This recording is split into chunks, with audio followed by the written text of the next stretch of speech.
I just feel like now we're letting our veterans down by not being able to further sustain them through the most important time of their life when they need us most. For nearly 3.5 years, Chris Kreiger with WNY Heroes have been giving our veterans a hand up. Thank you very much for that. He does it with a food drive. It's just unfortunate that today he has to stop it. You can't tell me that the funding is not there. It's there. It's just a matter of who's going to stand up and release that funding and take care of the veterans in their counties. Every Tuesday, WNY Hero does a food drive for veterans and their families. Kreiger says it was an instant success, helping nearly 1,000 veterans each week with food from Feed More Western New York. But over time, Kreiger says there hasn't been as much funding from Nourish New York. How much money was needed to sustain the pantry? The food distribution was $52,000 every other week. So it is a lot of money, yes, but at the end of the day, families were being taken care of.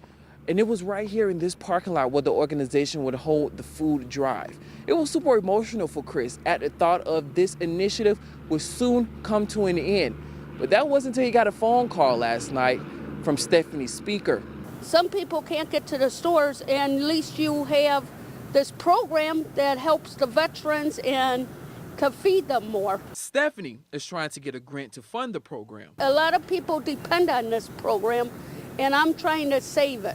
It hits home for her because her dad, Kenneth Speaker, relies on the pantry. I'm very disappointed, because that shows that New York State seems like they don't care.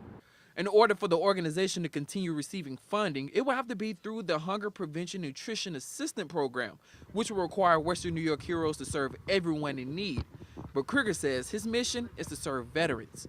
But it is heart-wrenching, especially today when you're out there walking around and watching a lot of the veterans that are getting upset, getting emotional over the fact that, that it is ending. Keelan Berrien, Channel 2 News.